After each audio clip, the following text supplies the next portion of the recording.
igennem regnvejr, blæsevejr, snevejr, tørke og oversvømmelse.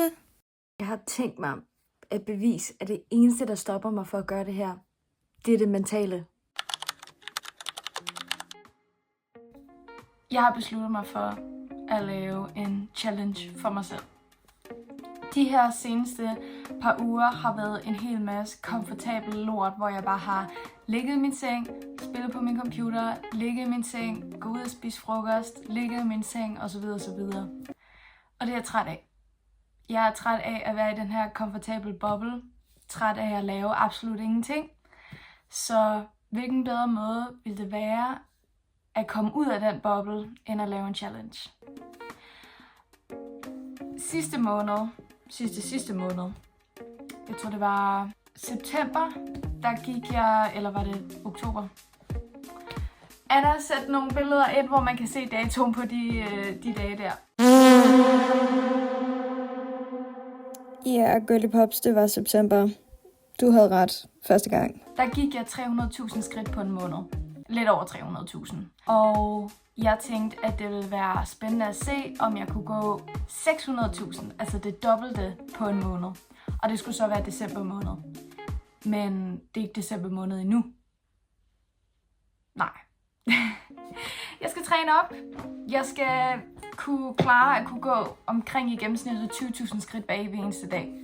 Og det starter her den 26. Fordi i går, jeg fik den her åbenbaring. Jeg er færdig med det her. Jeg gider det ikke mere. Jeg var så aktiv i min gymnasieår. Anna, sæt nogle flere billeder ind. Man, what the hell am I even watching right now? Jeg løb, og jeg gik, og jeg var super aktiv, og det var virkelig fedt.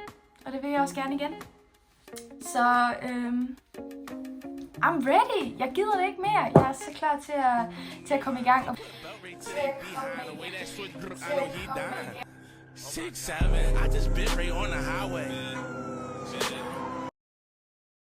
I gang og få lavet noget bevægelse, og hvorfor ikke dokumentere det? Og så forhåbentlig lave en video af det, ud af det. Det får vi lige at se, men i hvert fald at få dokumenteret, at jeg er færdig med det. Og jeg skal på uni næste år, så hvorfor ikke starte det nye år godt af med at få gået en hel masse. I hvert fald indtil den 31. Vi får se. Her er fit check for i dags gåtur. Sweatpants, sokker, t-shirt med en lyn op udover.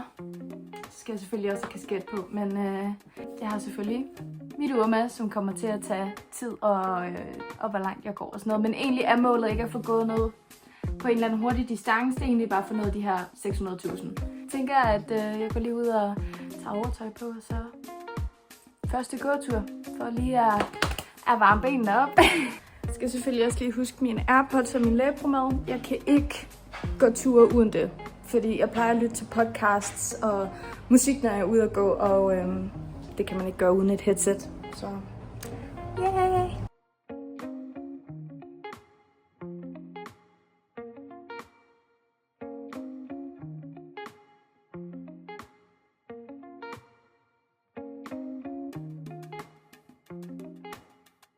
De her dage, hvor jeg er den eneste, der er hjemme, fordi jeg ikke har arbejde, så plejer jeg også at hjælpe med vasketøjet.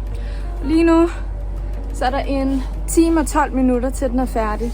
Så jeg håber, jeg kan nå hjem, inden at den er færdig. Krydser fingre.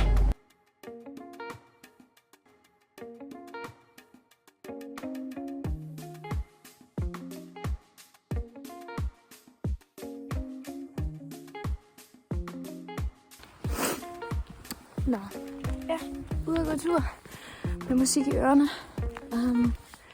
Og egentlig vil jeg bare sige velkommen til dag 0 af 31. Den der. Nu kan man se det.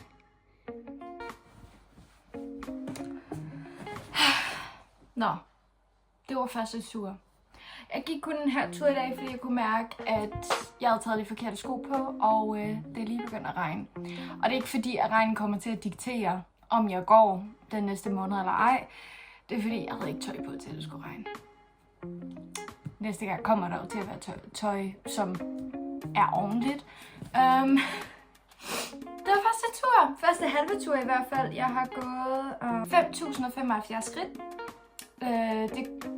Det er en fjerdedel af, hvad jeg skal nå næste måned, men i forhold til, at jeg normalt plejer at gå 0 de her dage, hvor jeg ikke arbejder, så det er flot. Jeg er glad, jeg er tilfreds. Det kan også være, hvis jeg keder mig senere, at jeg lige går ud og går en tur igen. Det kan du fortælle mig fremtidsænderne. Ja, nej, det kommer ikke til at ske. Sorry. Men jeg er glad, jeg er tilfreds. Det kommer til at blive spændende at se, hvordan det kommer til at gå. Vi ses på dag 1.